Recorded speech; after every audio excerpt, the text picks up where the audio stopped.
Bwana ni aje? Mambo vipi? Harakati. Niko ndani ya kijiwe cha bajaji Chief Kingalu. Niko na wana hapa.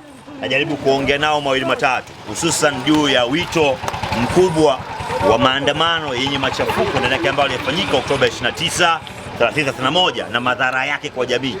Je, madhara yale yaliwatokea kwao yamewaathiri kiwango gani?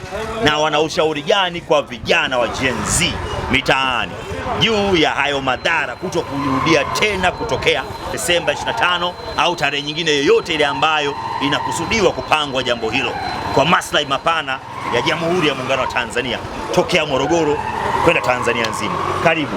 Kwa majina anaitwa Joseph Mtuli, nikiwa kama dereva bajaji natokea mkoa wa Morogoro.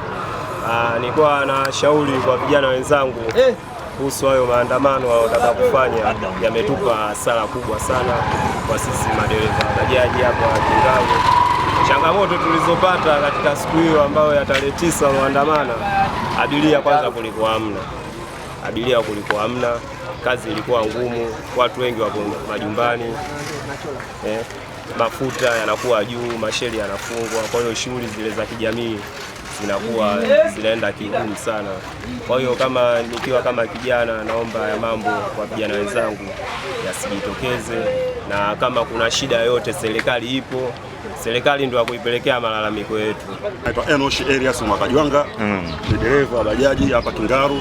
Yale maandamano yalikuwa sio halali, tunayapinga kwa sababu sisi ni vijana. Vijana sisi kama vijana tuna mambo mengi sana ya kuyafanya ya muhimu ambayo ni ya kujenga taifa, ikiwemo kutafuta riziki. Unaposema unatafuta riziki, lazima utafute riziki kwenye sehemu yenye amani. Hakiwepo na ghasia yoyote ile ya kuhatarisha amani, utulivu wa kutafuta pesa utakuwa haupo, itakuwa ni kukimbizana. Sasa tabia kama hiyo sisi tunaipinga kama madereva, kwamba sisi tunategemea amani ikiwepo, raia watakuja hapa, watapata usafiri, tutafikisha sehemu zao salama, na sisi tutapata riziki. Ni sumu kubwa sana serikali ikishasema maandamano hayatakiwi. Kwa sababu wanamaanisha nini? Hawamkatazi mtu kufanya maandamano. Maandamano ni kila haki, yani maandamano ni haki kwa raia ambao kufanya kile kitu, kufikisha ujumbe sehemu husika.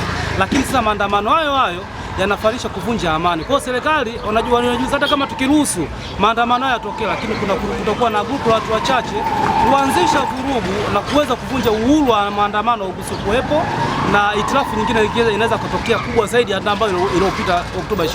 Tunashauri kwa vijana wenzetu, kwa sababu sehemu za kusikika sauti zetu zipo, umeshaona, kutumia media hamna mtu ambaye, hamna kiongozi anaweza kujitetea kwenye media, umeshaona. Sababu wewe ukiongea kwenye media, yeye hawezi kutumia naye media kufikia wewe, umeshaona. Ina maana tuna wawakilishi wetu ambao wanaweza kutusikiliza, na wao serikali pia watoe hiyo fursa kwa wao wawakilishi wetu.